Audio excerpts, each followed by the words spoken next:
Um, Hi. I'm seeing already a comment, but I think that it's like a weird thing that's happening that's showing up in my live stream software and that isn't really a comment from this live stream. Sorry, I'm a little distracted already. Hi. um, if there's anyone out there, I'd love to have you put something in the chat so I know for sure that there are actually real live people on the other side of this camera that I'm looking into. Um, yeah. Um, I don't know why. Like, I'm feeling just a little bit, not exactly anxious, but just a little like, not even, it's not like excited jazzed, just a little. I think that I'm realizing, I do have my microphone on. If you were here last week, you know that, um, that last week I forgot to have my microphone on, so that's an improvement. But anyway, I'm sorry.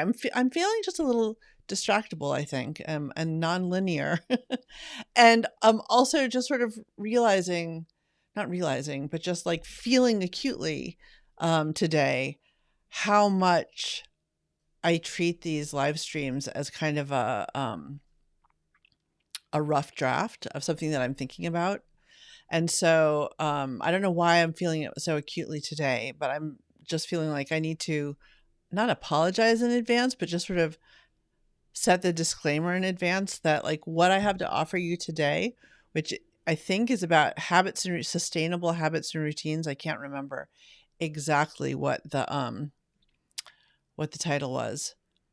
But anyway, what I have to offer you today is really just sort of like what I'm thinking about, like really, really off the cuff, some thoughts that I've been having, some things that I've been noticing in my own life.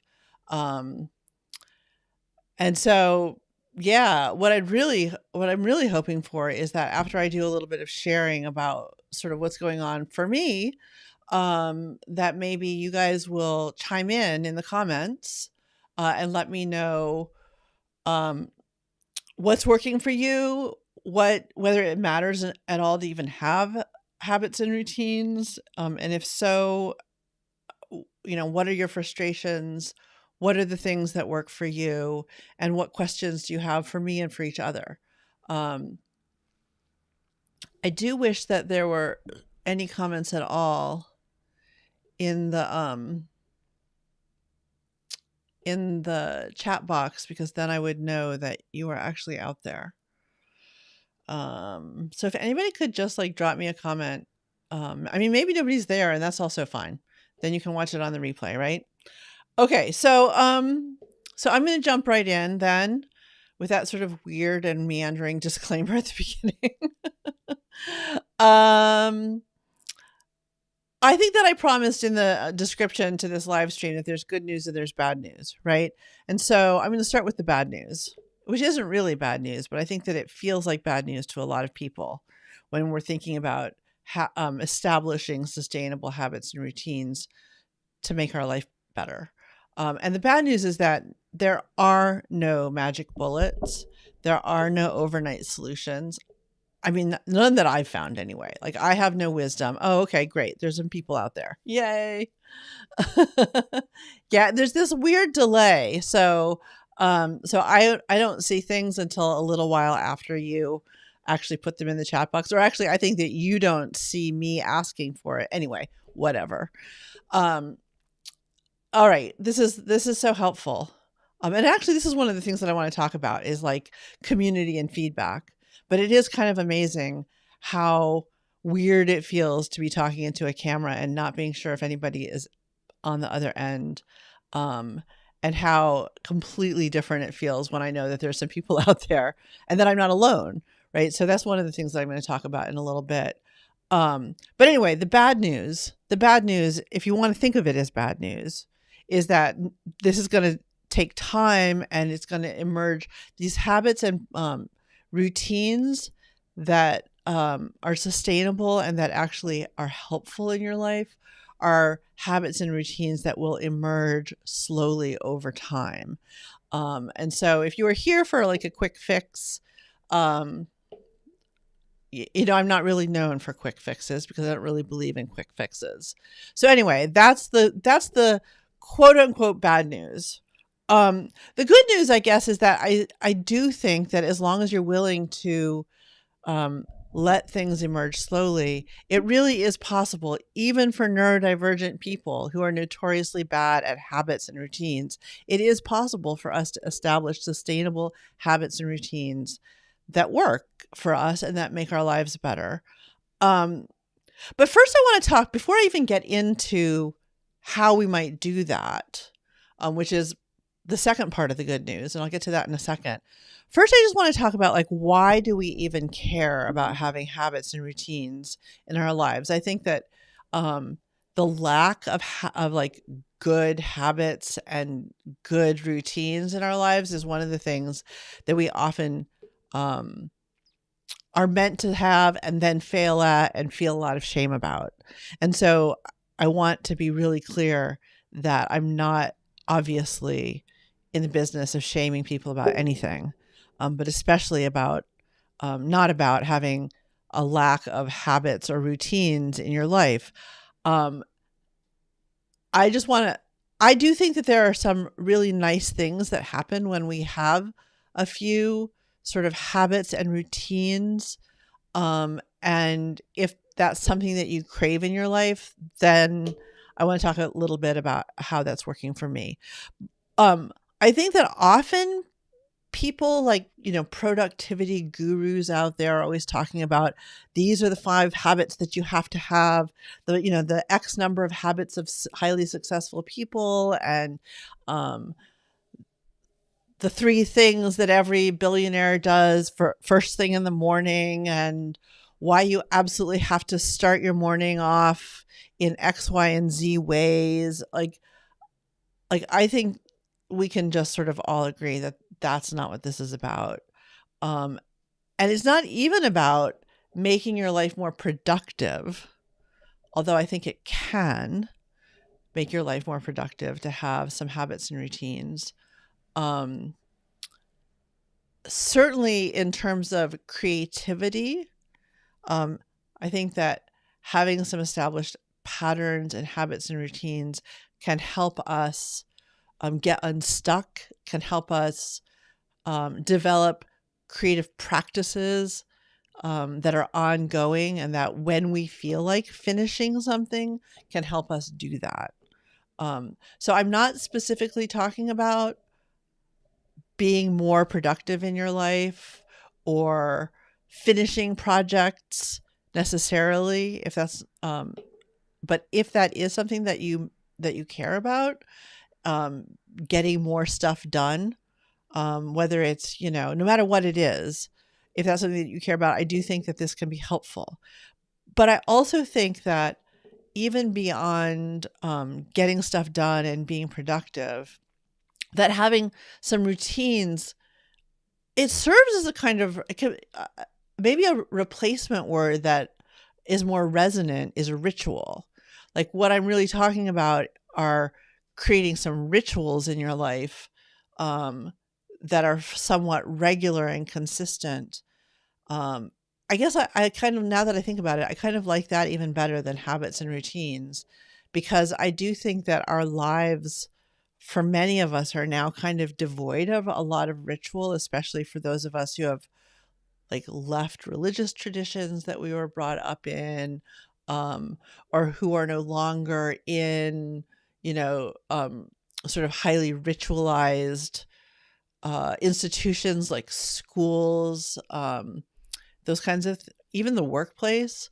Like I think that we have a yearning for ritual, which is another way of saying routine in our lives, that gives us some sort of container or boundaries. I'm not talking about the kinds of boundaries that we talk about like in relationship to other people, but I think of it sort of like having a weighted blanket, almost like having a little bit of a container for my day gives me that same sort of feeling. And it feels, just even on a really somatic level, containing and comforting. That may not be the case for you, in which case maybe you don't want to try to establish habits and routines, and maybe this isn't the live stream for you, and maybe you want to stay because you're just intrigued, or maybe you want to leave. I don't know. But anyway, that's more what I'm talking about is how to find habits and routines that are almost on the level of ritual and that bring us a kind of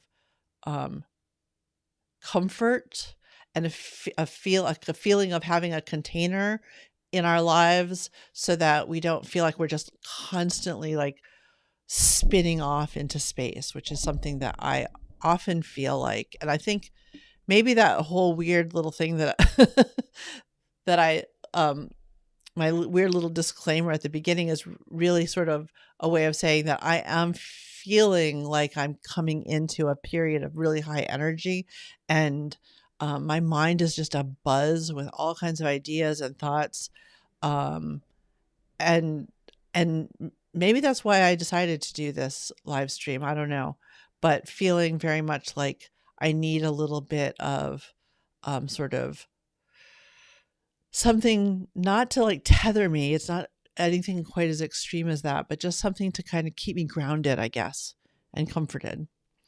So, I don't know if that resonates with anybody. I'd love to hear in the chat about what your own interests and desires about or antipathies, however you feel about habits and routines and rituals in your own life, whether you crave them, whether you hate them, whether you have a love-hate relationship with them, which I think is what is the case for most of us, because I think on the one hand, we crave these things, and on the other hand, we haven't been able to establish them in our lives, and so we feel ashamed of that. Anyway, whatever your relationship is to habits and routines and ritual in your sort of daily life, I'd love to hear what your thoughts are. Even before I get started talking about what's going on for me. So put that in the chat. I realize that I won't see it for a couple of seconds because of that delay. And I'm going to start talking about what I've been noticing in my own life and what's really kind of working and bringing me a lot of comfort. So I have some notes up here that I've made. I have about 4 sort of points that I want to make about what is emerging in my own, especially my morning routine. But I want to say that I know a lot of, like I said, like it's all the rage right now that you have to be a morning person and you have to get up at 5 a.m. and you have to take a cold shower, and then you have to have a glass of lemon water, and then you have to write in your morning pages, 3 pages in your journal, and then you have to do this and you have to do that, and it has to all be first thing in the morning because we're most productive in the morning, and blah blah blah. Like that's all the rage right now. I know that out there in that sort of productivity space, that entrepreneurship bro space. And that's not what I'm talking about. I happen to be a morning person, which is, I think, a weird like quirk of mine in the world of neurodivergence. I'm well aware that many, if not most, neurodivergent people actually have like sort of the opposite kind of circadian rhythms, where many neurodivergent people are like extreme night owls and then end up sleeping all morning. And I think that all of that, like, oh, the morning is so important, you have to get up first thing in the morning, all of that stuff is just yet another way of feeling like failures and shaming. So when I'm talking about my morning routine, you can translate that to your evening routine or whatever works for you, okay? Or your afternoon routine or whatever. But this is my getting started routine in the day, and I'm finding I'm noticing a couple of things as I'm trying to sort of build it out to be even more useful to me. And that the first thing is that I start with pleasure, and I really think that when we start with pleasure, when we build a routine on pleasure, it is way more likely to be successful and to be sustainable over the long term. And I think that it's like the opposite of what we usually do. I think what we usually do is we like set these sort of arbitrary goals of these are the 3 things I'm going to do and first thing in the morning, or I'm going to go to the gym 5 times a week, or whatever it is. Like we get these sort of arbitrary lists of things that we have to do that that we tell ourselves that we're gonna do, right? And we feel all revved up about it and all resolved about it. And maybe we even make like to-do lists or whatever, but they rarely actually work because they just don't work. It just doesn't work. I find for me, it just doesn't work to like sort of live aspirationally like that. So, so yeah, I think that starting with pleasure is really what is helping me. Building on pleasure is and paying attention to pleasure is really what is helping me build a routine and some habits that are helpful. And for me, what that means is that and I talk about this a lot, so you've probably heard this story if you're around very much, but I start the day every day with the same breakfast, which I love, 2 pieces of toast, one with Smucker's organic peanut butter on it and the other with cherry jam on it, and a really strong cup of black coffee.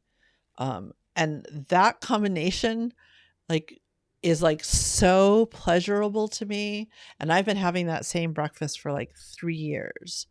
And it literally propels me out of bed in the morning. Like sometimes I even go to bed at night thinking, oh, I can hardly wait till I get to get up and have my toast and coffee because I just enjoy it so much.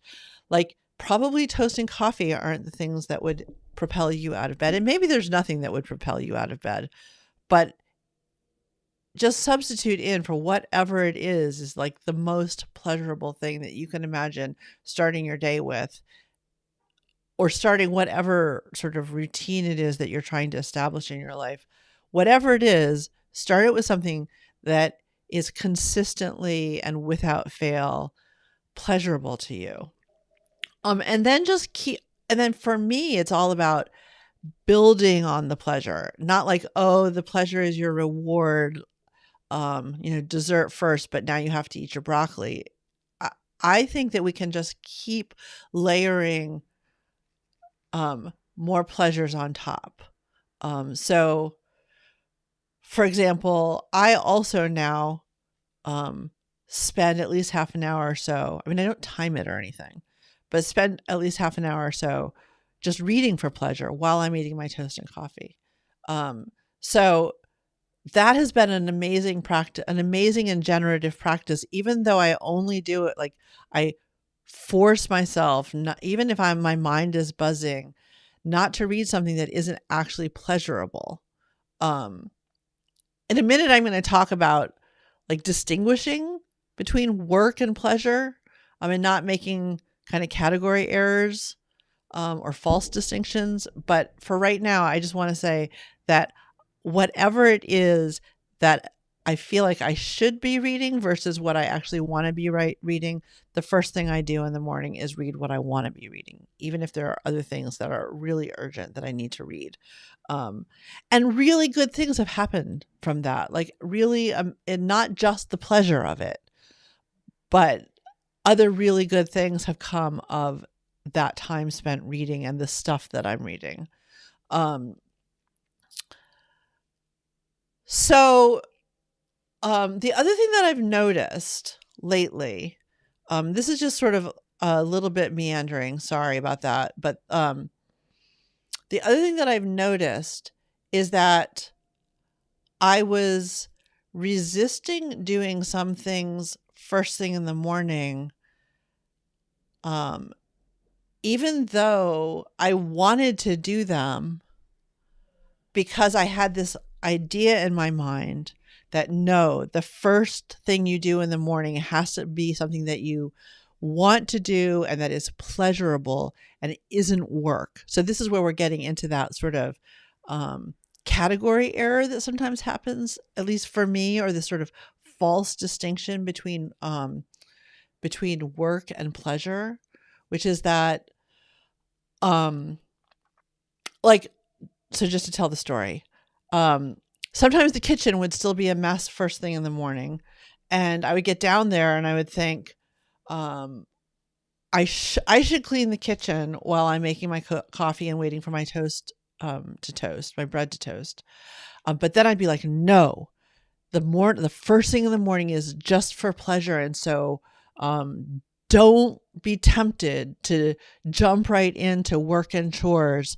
You must only do this pleasurable thing first. Your toast, your coffee, your book. And then you can come back and clean the kitchen. And I like had this sort of arbitrary distinction in my head between pleasure and the chore of cleaning the kitchen, until finally I sort of gave over to this actual desire that I had to clean the kitchen while I was making my toast and coffee. And I realized that I actually liked making my toast and coffee more when I was also cleaning the kitchen, because then the kitchen was clean, and I enjoyed eating my toast and drinking my coffee more, knowing that the kitchen was clean. And I realized that I don't actually mind cleaning the kitchen in the morning. But I can't clean the kitchen at night because I'm completely out of bandwidth. So that's another point that I want to make, is like, sorry about that. My dogs are barking. When you're deciding whether something is actually pleasurable, don't think about what is work, like this category, like distinction, I think. What is a chore? What is work? What is pleasure? For me, those distinctions have much more to do with my bandwidth than they have to do with the category. Sorry if I'm not being very clear. Like I said, I'm just really thinking these things through right now for the first time. But for example, the chore of cleaning the kitchen at night is almost unbearable, even though the conventional wisdom is, oh, you should always get the dishes done before you go to bed because it'll be so nice when you wake up in the morning and the kitchen is clean. That conventional wisdom sort of plagued me for a long time, and I would try to force myself to do the dishes at night, and it did feel like an agonizing chore and like work and like something that I definitely wanted to avoid and not do. But that when I did avoid and not do them, I felt a lot of shame about it. And so then I would come down in the morning and see the dirty kitchen, and I would feel a lot of shame, like residual shame. And I would still have this memory of that chore being unpleasant and work and not what I'm allowed to do during my morning routine, which has to be pleasurable. You see how distorted our thinking can get? And when I finally realized that in the morning, when I have infinite bandwidth, I actually like cleaning up the kitchen. It's not a chore. And if I can like get rid of the shame about the fact that I didn't do it the night before, and just like ignore that supposed conventional wisdom, then so the long and the short of it is that I now have this routine of getting up, making my coffee and toast for pleasure, and while the coffee and toast is being made, cleaning up the kitchen. So then I take my coffee and toast upstairs with my book. I spend, some time reading for pleasure, knowing that the kitchen is clean. And on top of that, what this also means is that I now actually have the bandwidth to just put the food away at night, because I don't have to clean the whole kitchen. I just have to put the food away. So it's like this sort of building, you see how it's sort of building. The food gets put away at night, but the kitchen doesn't get clean, but the food doesn't go to waste.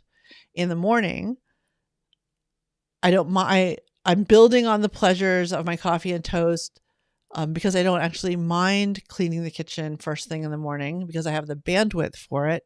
And so, anyway, so now the kitchen is consistently clean when I'm awake, and it's all been pleasurable. And the other piece that I've added to my morning routine has been doing one load of laundry, which is also another thing that has plagued me because in the past I've thought, oh no, you can't do laundry first thing in the morning because first thing in the morning is your time for pleasure and laundry is a chore. You'll do that later, but then of course I will forget later. And I was just constantly plagued by like doing loads of laundry 3 times because I'd forget to hang them to dry and they would start to mildew and blah, blah, blah, blah, blah. But now I just like, even before I go down to make my toast and coffee, I just put one load of laundry in. And then while the first thing I do after my reading is just hang that load of laundry up. And I've been literally at laundry zero now for a couple of weeks, meaning that I don't have any dirty laundry sitting around because I'm able to actually consistently do one load of laundry a day. So I don't know if that is really making any sense for you, but or if like if the example that I'm giving is making sense or resonating.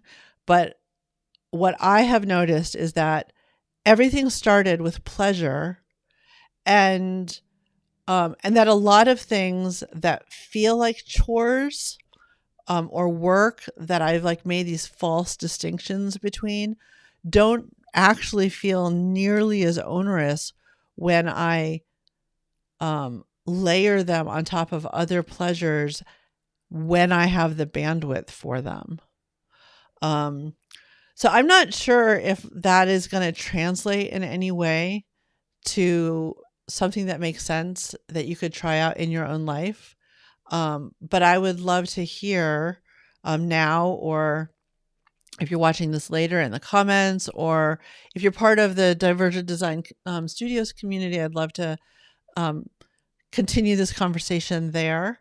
But yeah, those are some of my thoughts about how to build on pleasures and have routines kind of emerge.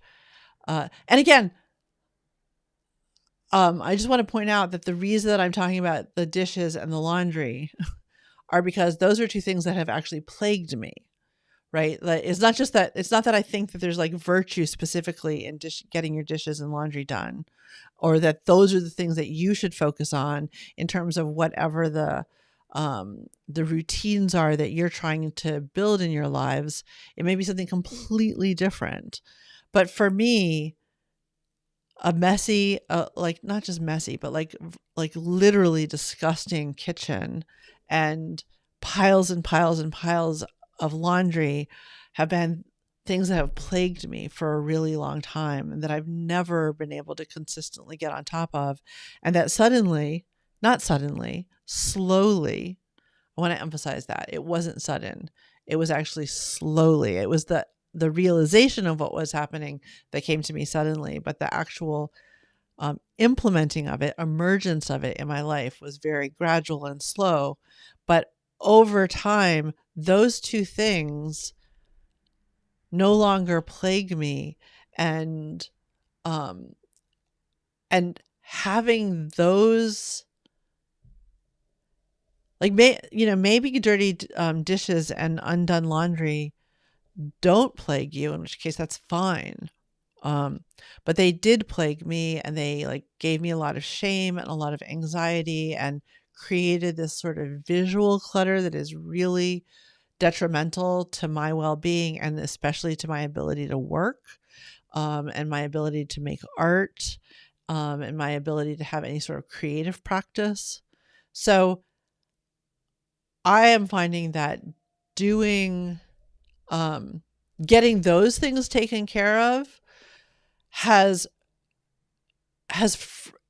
I described it before like a weighted blanket, but in some ways it's also both and, right? Like this weighted blanket of comfort, but also this sort of spaciousness now in my day that didn't used to exist. Like the ways that those things felt like they cramped me, they no longer do. And so now there's this space. It feels like, I guess what it really is time. It's not just time though. It's bandwidth, right? Like those things, those undone things and the like visual clutter of them and the shame of them created a lack of like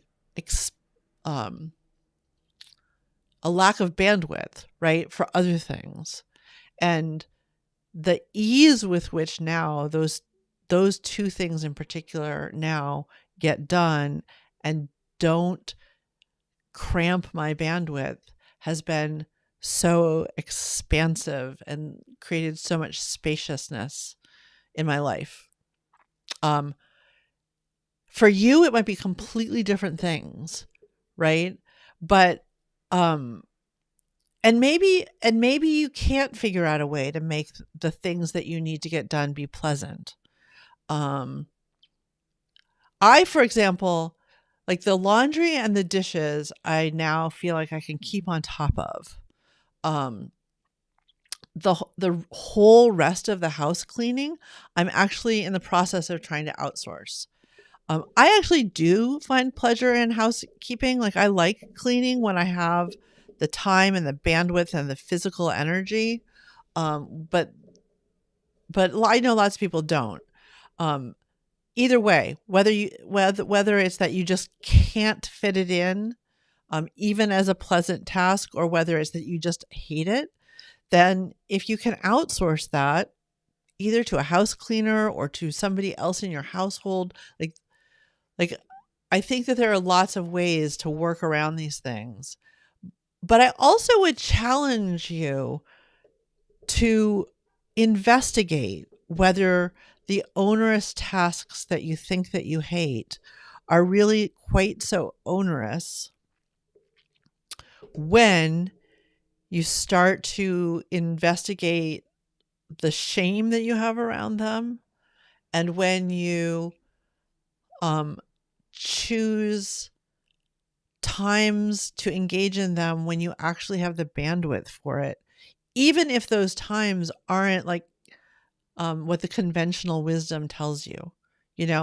Like for the longest time, I just felt like you must do the dishes at the end of the day. You must go to bed with a clean kitchen. It's disgusting and morally reprehensible, and it's a terrible character flaw if you don't do those things. Like that's like the message that we often hear, the conventional wisdom, right, about how we're supposed to keep our kitchens clean. And so, of course, believing in that, subscribing to that, never got the kitchen clean at the end of the day. It only made me feel terrible, and the terrible feeling would continue until the morning, and I would still be feeling so much shame about the fact that I hadn't done this thing the night before when I should have done it. That I, even though it turns out that I have a lot of bandwidth for cleaning up the kitchen first thing in the morning, like I wouldn't even try it, right? Because it was still this like onerous task that I hated. And it turns out I don't actually hate it. So I guess that's what I'm saying, is that even with the onerous tasks that you're sure that there could never be any pleasure in, and that you could never like layer onto other pleasant rituals that you have, I would suggest giving it a try, like trying to investigate the shame that you have around it, and see what you can do to dispel and disrupt some of that shame. And just try. And it's possible that there are things that you just really hate and that you're never going to find them pleasant. And that's okay too. But I think it's worth trying, And I will also say that, I'm looking at my notes. And this is kind of the next thing that I want to talk about is about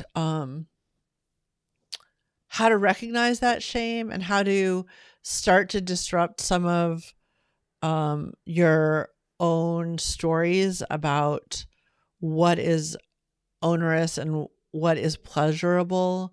Um, and this is building on a workshop that my friend Elizabeth Brink just did in my community, the Divergent Design Studios community, about somatic practices for creativity. And so, what I would say is that when you are faced with a task that feels onerous and that you can't possibly imagine turning into something pleasant, one of the things that you can do is start to pay attention to your body and the signals that your body is sending to you around approaching that task, and um, and try to engage in some somatic practices that may help you dispel some of that anxiety, some of that shame. Um, I know that I personally hold all kinds of emotions in my body.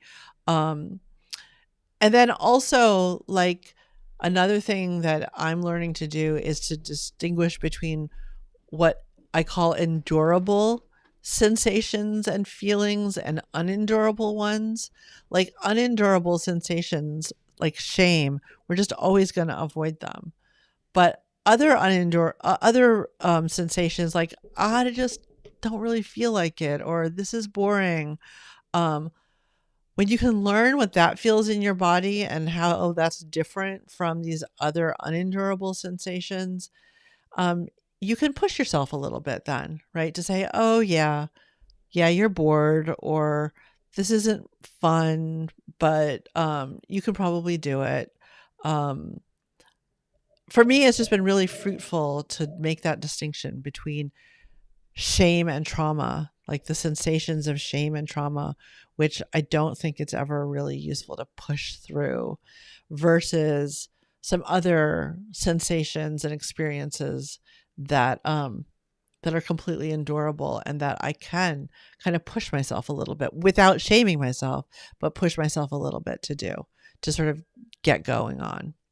Um, and then I guess the last thing that I will say, oh, shoot, this always happens.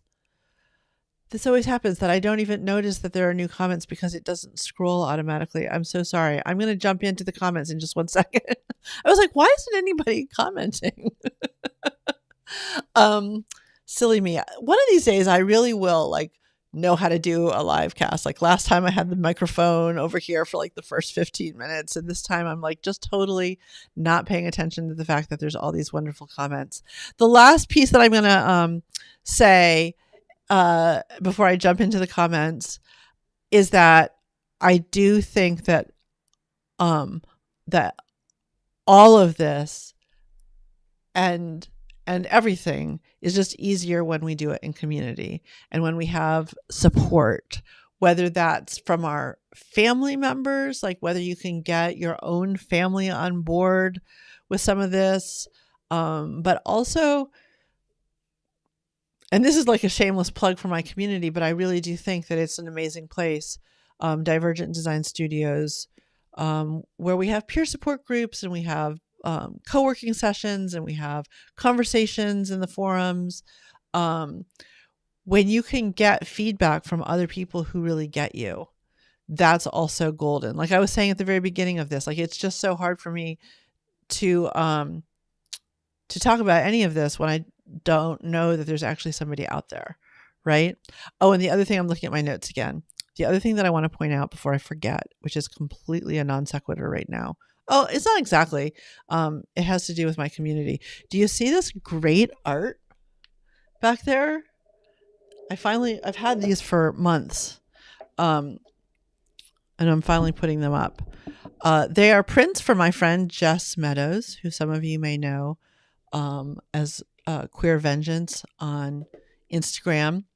And I'm just so pleased with them. I think they're so pretty and they make me so happy every time that I look in the viewfinder and see them back there. And I'm not sure if Jess has these prints available on their shop, yet, but if you pestered them, they might put them up on the shop. But they do have amazing other merch, especially t-shirts with beautiful, beautiful original art that you should check out. And you can find, I think if you just go to queervengeance.com, this is not a sponsored video. I just love Jess so much and I love their work so much that I just wanted to make sure that I pointed that out. But you can also find, I'm sure, the link in their Instagram profile. Okay, here I go. I'm going to look at the comments and hello from California. Hi, Christine. So nice to see you here. Lindy Clark says, I love the idea of calling it a ritual. It definitely hits differently. I grew up in a church, but have since moved away from organized religion. I do miss the ritual side of it. Lindy, like that just literally just came to me. And it's like quite an aha moment. But I do think that calling it a ritual, you're right, really does change how we think about it, right? Because I think routines and habits, first of all, there's just so much shame still associated with that for those of us who have had such a difficult time establishing routines and habits.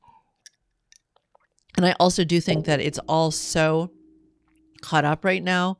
I mean, some of you may not even like be aware of it, but if you're in that world at all, in like sort of the productivity culture or the entrepreneurship kind of world, like it's just like it's so relentless and it's so not what I'm talking about. Right? Yeah. And I do think that for many of us who either grew up in a religious institution or like me, I didn't grow up, but then was part of one and I'm not part of it again. Like that, I definitely, like, I've left the church pretty much. Even my like super progressive church, but I do miss some of the rituals of it for sure. And I've heard lots of people say that. And I think that that's like when I'm talking about pleasure, I think that what we need to figure out are ways to create rituals that can then be the foundation for other kinds of routines in our lives. So for me, it's toast and coffee. For you, it might be lighting a candle or whatever. Yeah, Nancy, I crave routine and structure in my life, but I can never stick to it. That's the problem, right? And I would love to hear if any of these ideas work at all for you. Again, it's a long, slow process, and you really have to and it has to be nimble. I mean, I've been eating my toast and coffee for like 3 years, and it's only now that I feel like I'm layering on these other kind of routines as pleasures as opposed to chores, and that it's really working. So, Varsha says, always losing track of time, and cooking seems to take away all of the time in a day. Would love to hear your thoughts on how you carve time out and how you remain aware of time passing. What a great question. Well, what I would say, I don't know exactly what your circumstance is. When I was an at-home mom and almost entirely responsible for feeding my family, I definitely felt that so acutely. Like I would be like, really? Y'all need to eat again? Didn't I just feed you? I mean, it does feel like all you do is plan meals and shop for meals and prep meals and clean up after meals. And like trying to troubleshoot that a little bit with you right now would probably that's a whole other broadcast, and I would need to dig back into the reaches of my memory to how I don't think that I did really. I think that the one thing that happened for me was that I just had to sort of surrender myself to it and remind myself that this is what I do and find the pleasures in it. Now, I'm in a really different situation, and actually my husband Joel does almost all of the cooking in our family, which is lovely, which is why I do the cleaning up. Like, I want to make sure that nobody thinks that like I'm the only person who does any housework in our family. It's just not true. Um, and I also think that, at least for me, I have a pretty, like, I love food, and I have a really wide range of foods that I enjoy. And when I have the time and the bandwidth and the spaciousness to really enjoy like interesting, eclectic foods, that's wonderful. But I think of that as a separate um, task than just like nourishing my body on a daily basis. Nourishing my body on a daily basis involves eating pretty much a really narrow range of foods and just eating them over and over. So, and I'm somebody who needs to eat quite frequently, so I don't eat a lot of big meals, but I just, yeah, I have a lot of grab and go stuff in my fridge, and I like to say I'm sort of like a newborn. I have to be fed like every 2 hours, at least until about like 2 or 3 in the afternoon. And so I'm just constantly like grabbing some whatever it is I need to fuel my body. And I do like it to be pleasurable, but I just make sure that that's the food that I have in the house. Um, I don't know if that was helpful. And the whole issue of staying aware of time passing, I'm going to take notes about these questions and try to address them. Like maybe even frame a whole live around them, because they're just great questions, Varsha. Sky says, such deep love, gratitude, resonance to be here with you. Oh, thank you. Thank you. I'm glad to hear that. Rita's journey says, I'm learning to just get back on the horse after I fall off. Yeah, and I think that I think that this is back to Nancy's comment about craving routine and structure but never being able to stick with it. I think that when you stop thinking of it as like this really strict like linear one size fits all kind of thing, and when you start noticing and dispelling the shame around it, you realize that that it's okay to have loose routines and to be flexible about them and to be nimble about them, and that it doesn't have to be all or nothing. I think that a lot of us suffer from sort of an all or nothing mindset about lots of things. I suspect that a lot of that comes from our shame at our failure in the past, so that the second that we fail, quote unquote, fail to do something, like, oh, this is my routine, but I skipped it today. Oh, well, I must just be a failure at routine. So yeah, I like that idea of getting back on the horse for sure. Although I'd love to think of it even a little bit more gently, just sort of like, oh yeah, I swayed away a little bit, I'm going to sway back, like I've been thinking about, I want to talk a little bit about homeostasis, but I probably should do a tiny bit of research about it before I do. But basically the idea that like homeostasis, which is how living beings stay alive, like the sort of balancing process that happens in biological organisms, it's not a steady state. It's like you swing this direction a little bit and then you swing. These are mechanisms like within your cells in your body, right? But like that's the whole process, is that we sway one way and then we correct and then we correct again. And I think that if we just acknowledge right up front that that's what's going to happen and that we are capable of it, and we are when we get rid of the shame, then it doesn't feel so terrible when you sway off course a little bit. And you can even decide to sway off course a little bit, right? All right. Christine says, I crave systems because they become a foundation to rest on. Yep. They give me a boost of accomplishment on good days, keep me afloat on bad days, fight the feeling of continuously running out of time. Yes. But then Christine also says, still struggle to maintain though. Yeah, I think that's exactly what I'm coming to realize. For such a long time, I thought that I was just incapable of having any sort of routine that was consistent or any sort of practice. Um, you know, I mean, I guess the other thing that I will say is that now that I have my toast and coffee, clean the kitchen, get a load of laundry done, again, I get up really early. So like all and have read, my novel, my mystery novel for pleasure, like all before like 8:30. I feel like really accomplished. And then the other thing that I'm trying to incorporate into my morning, into the first part of my day, is working on my own novel, which in the past I keep like pushing off until later in the day, but it's getting easier and easier to just sit down and work on it for half an hour now.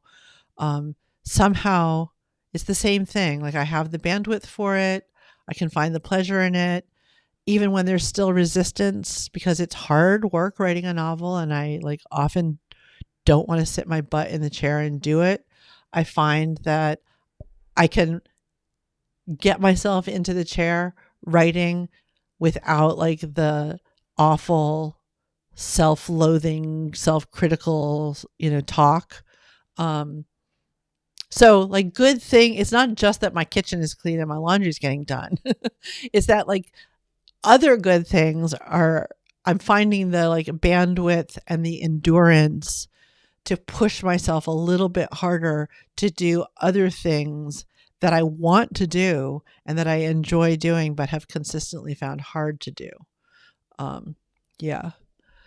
Rita's Journey says, love the idea of building the routine on pleasure. I'm just a complete hedonist. I just believe that if we just lean into pleasure, good things always come.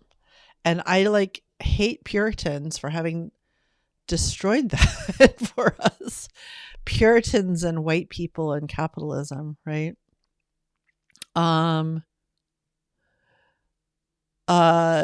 Christina says, I've definitely done that. Just the idea of a good meal first thing tomorrow morning can help me feel okay enough to sleep. Yeah. Even if you're not a morning person like me, like you still have to eat something at some point, right? Just think about like I love food, like I said, and I find that very motivating. And coffee. Oh my God, I love my morning coffee. Sky says, this is radical, laying pleasures on top. Laughing my ass off here for it. Great. Thank you, Sky, about having room for my meandering. What a fabulous example of the work pleasure distinction, time and energy and natural desire factors. Yeah. That's something that just came to me. Like I just realized it the other day that actually I like cleaning the kitchen in the morning, and like why? And I realized it's because that's when I have bandwidth. I was never going to be able to consistently clean my kitchen at night because I am just completely spent by the end of the day. But what I'm really excited about now is that I do put the food away. It used to be when I was being all aspirational about, I'm going to clean the kitchen every night. And then I never did. What I also didn't do was put the food away. And so then the food would spoil.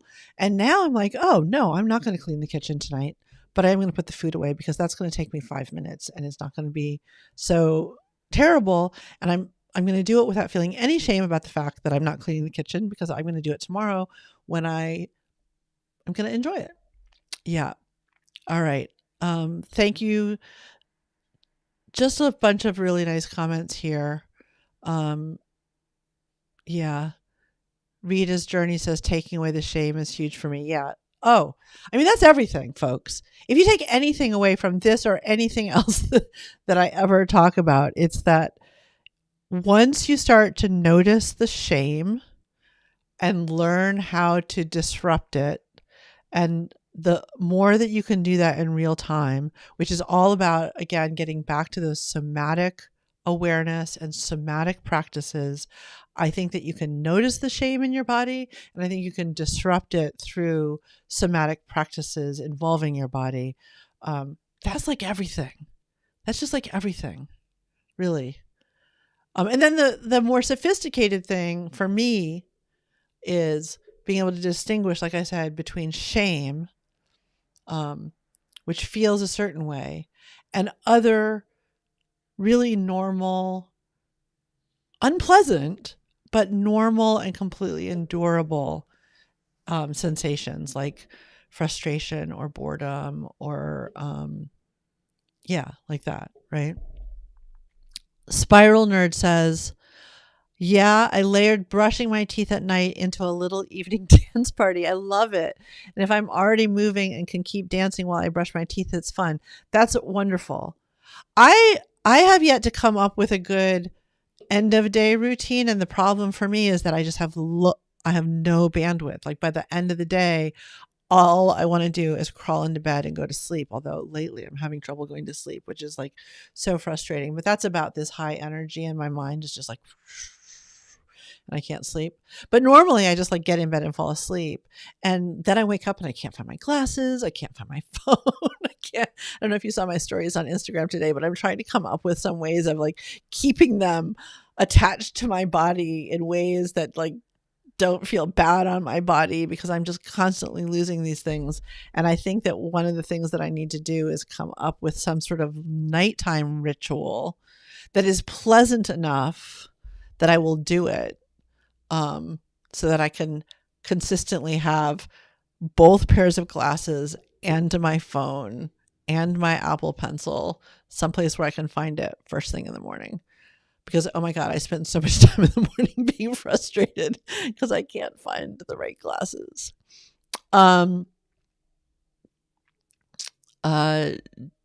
Gigi, I'm not sure who you are, but I'm so happy you're here, Gigi. And I love your laughing. Even the notion that those things might not be a complete and total plague for me. What a concept. Yeah. I do think that like, give it a try. Like, I mean, I'm a weirdo because I actually enjoy almost all of the tasks of homemaking. I just like really like, maybe I'm not a weirdo. I mean, maybe I should rethink that, but I was a homemaker for years, and I really find great aesthetic pleasure in keeping house, and doing those things, just not when there's like all these layers of shame on top of them, and not when I have to do them when I don't have any bandwidth.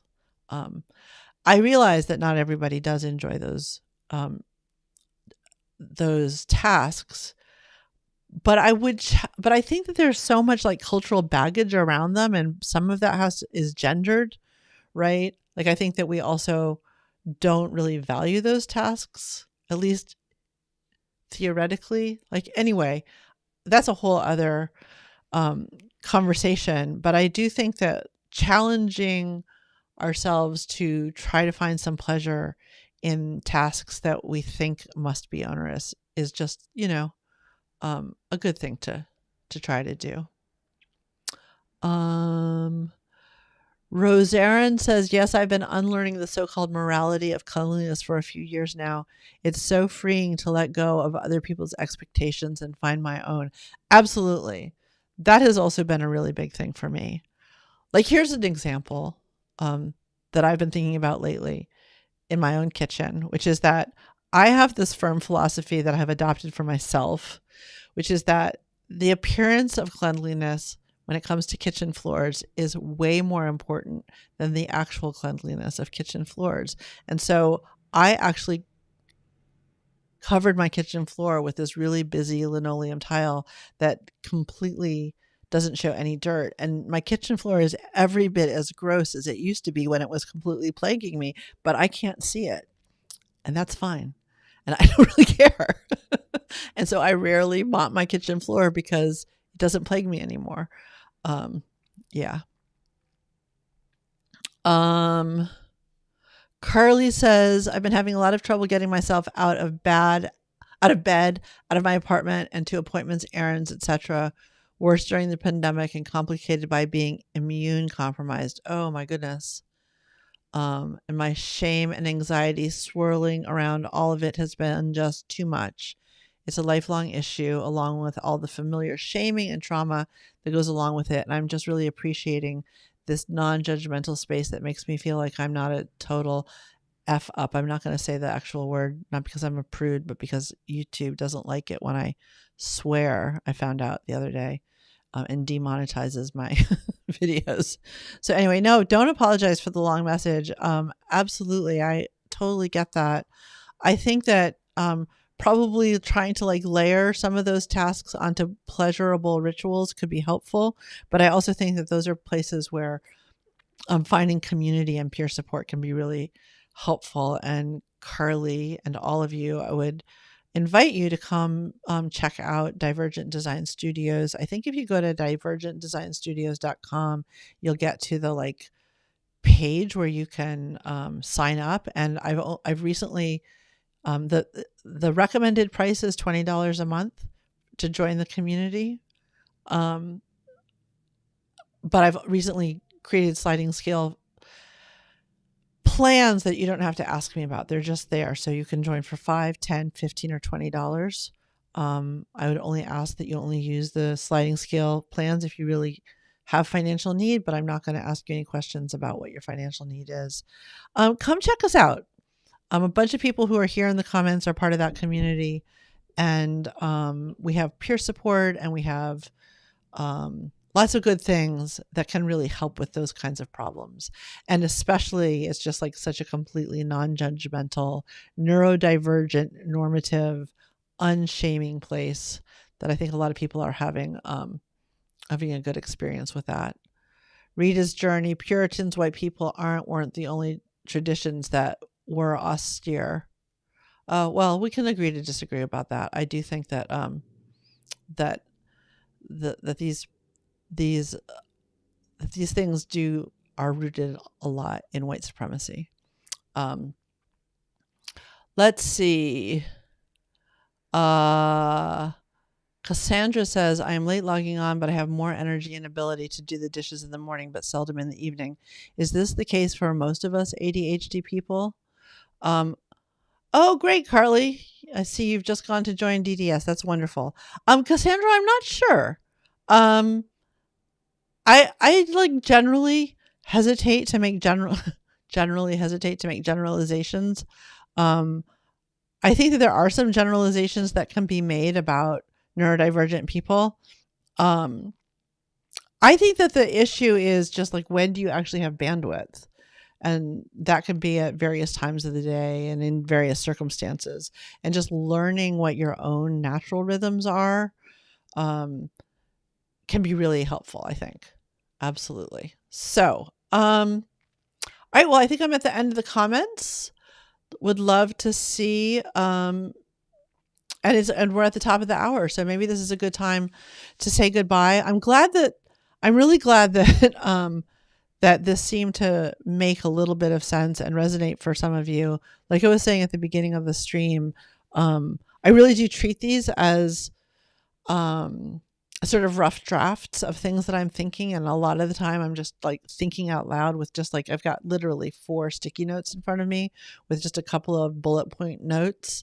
And the reason I'm doing that is not because I don't care about developing my thinking, and I hope that I'm helpful even in like these sort of early stages of thinking about things.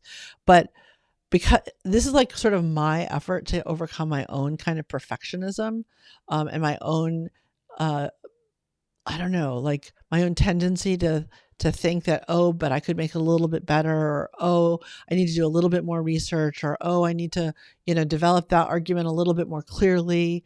Like I have that tendency, and it makes it really hard for me to get ideas out into the world sometimes. I mean, one of the things I loved about Instagram was that it was just like there's a lot of constraints on Instagram, and so it forces me to be concise and to just get stuff out.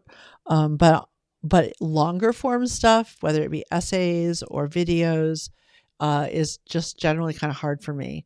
And so I thought, okay, I'm just gonna like do a live stream that is really just me speaking extemporaneously about issues and ideas that I'm, as they sort of come up in my own life and that I'm noticing. I mean, some of the stuff I've done is more like thinking things that I've thought more thoroughly about, but this one and others like it are really just sort of me speaking off the cuff, and it's a vulnerable thing to do, and I do feel awkward, but it's also super gratifying when I hear, when I have reflected back to me that it has hit a little bit and has resonated a little bit. And again, getting back to that whole community aspect, I really think that that's a key piece. Like, I'm just like such a big believer in peer support and community around these issues, that when we try to solve them and disrupt the shame on our own, it's super, super hard. And when you can find other people who are like you, that can be really helpful. So I'm going to check one more time. Cartoonish Madrasa. I hope I said Cartoon Madrasa says, hello. I just wanted to say thank you for making these videos and talks. I'm so glad you're here. You're very welcome. And I think that if there are no more questions or comments, I'm going to say goodbye. And I hope that maybe some of you, along with Carly, will join us at Divergent Design Studios, where really exciting, cool things are happening. Yeah. All right. Thanks. Bye.